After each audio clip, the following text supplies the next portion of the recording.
এই মুহূর্তে আমাদের সঙ্গে রয়েছেন অবসরপ্রাপ্ত সেনাকর্তা ব্রিগেডিয়ার দেবাশিস দাস। ব্রিগেডিয়ার দাস, আপনার কাছে জানতে চাইবো যে বিক্রম মিস্ত্রি যেমনটা জানালেন যে দুই দেশের রাষ্ট্রনেতার মধ্যে প্রায় ৩৫ মিনিট কথা হয়েছে এবং যেখানে প্রধানমন্ত্রী নরেন্দ্র মোদী স্পষ্ট জানিয়ে দিয়েছেন যে বাণিজ্য চুক্তির জন্য সন্ত্রাসবাদের বিরুদ্ধে যে লড়াই চলছে তার সঙ্গে কোনো আপোষ নয়, অপারেশন সিঁদুর চলছে এবং পাকিস্তান গুলি ছুড়লে শেল দিয়ে তার জবাব দেওয়া হবে। কতটা তাৎপর্যপূর্ণ এই বার্তা?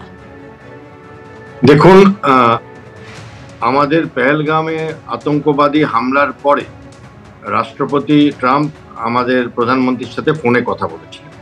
তারপরে ভারত অপারেশন সিঁদুর লঞ্চ করে এবং বিজেন্দার যেমন বললেন উনি ওটার পুরো কৃতিত্বটা নিজেই নিয়েছিলেন, উনি নাকি মিটমাট করেছেন। এবং সেখানে আমাদের দেশ থেকে আকারে ইঙ্গিতে বলা হয় যে আমরা কারো সঙ্গে মধ্যস্থতায় যাইনি, আমরা দ্বিপাক্ষিক ব্যাপার দ্বিপাক্ষিক ভাবেই এটার সমাধান খুঁজব।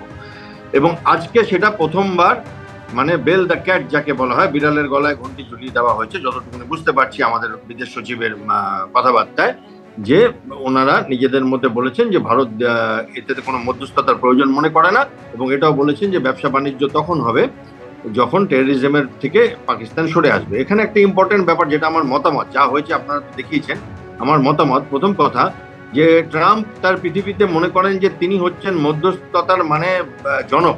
কারণ তিনি এর আগে আমরা দেখেছি ইউক্রেন রাশিয়ার সমাধানটা করে দিয়েছেন, ওরা এখন বন্ধু দেশ হয়ে গেছে। তারপরে দেখেছি উনি হামাস ইসরায়েলের সমাধান করেছিলেন, তারাও বন্ধু হয়ে গেছে। উনি হুতিকে শেষ করে দেবে বলেছিলেন, তারাও শেষ হয়ে গেছে। ভারত পাকিস্তানের মধ্যস্থতা করেছিলেন এবং এখন উনি ইরান আর এসের মধ্যস্থতা করছেন। এবার উনি এটা মনে করেন সবার আগে সবকিছু বলে দেবো, হাত তুলে ছোট বাচ্চার মতো আমি করেছি ম্যাডাম, এরকম একটা ব্যাপার আছে ওনার মধ্যে, সেটা আমাদের সহ্য করতে হয়। কারণ আমরা ছোট দেশ এবং আমেরিকা বিশাল বড় পৃথিবীর বৃহত্তম ইকোনমি। কিন্তু ভারত যে আমেরিকার রক্তচক্ষু বা স্যাংশনকে ভয় পায় না, সেটা ভারত অটল বিহারী বাজপেয়ীর সময়ও দেখিয়েছিল, যখন ভারত সোজাসুজি অ্যাটম বোম টেস্ট করেছিল। ভারত তার আগে ইন্দিরা গান্ধীর সময়ও দেখিয়েছিল, যখন আমেরিকা তাদের ফ্লিট পাঠিয়েছিল। ফলে ভারতের নিজস্ব চরিত্র ব্যক্তিত্ব আছে, ভারত সেটা আবার বুঝিয়েছে আজকের কনভারসেশনে আমার মনে হচ্ছে। দ্বিতীয় কথা একটা আনতে চাইবো যে ওনারা হয়তো নিজেদের মধ্যে যেটুকু শুনতে পাচ্ছি যে উনি আমেরিকাতে ডেকেছেন প্রধানমন্ত্রীকে যে আপনি ক্যানাডার থেকে কাছেই তো চলে আসুন, আর উনি বলেছেন আপনি কোয়াড মিটিং যখন হবে ভারতে আপনি আসুন না আমাদের এখানে। তো এটা ভালো কথা, কথাবার্তা হওয়া উচিত। সে যেমনই পাগল ছাগল লোক হোক কোনো ব্যাপার না, আমার মনে হয় সমস্ত দেশের সাথে কথাবার্তা হওয়া উচিত এবং সেটা হচ্ছে, এটা অত্যন্ত আশাপূর্ণ কথা। আমি আরেকটা জিনিস একটা বলবো যে কোনোভাবে আমাদের যেন মনে না হয় যে আমাদের আমেরিকার সাথে বন্ধুত্ব হয়েছে। সম্পর্ক থাকা মানে বন্ধুত্ব না। আজকে মনে হয় আমেরিকাতে আসিম মুনিরের সাথে প্রেসিডেন্ট ডোনাল্ড ট্রাম্পের লাঞ্চ, আমি যেটুকুনি মিডিয়াতে দেখতে পাচ্ছি। কেন? আমাদের দেশের কোনো জেনারেলের সাথে তো উনি লাঞ্চ করেন না, ওনার কি দায় পড়েছে? উনি ওনাদের প্রধানমন্ত্রীর সাথে করুন। তার মানে ব্যাপারটা অনেক গভীর।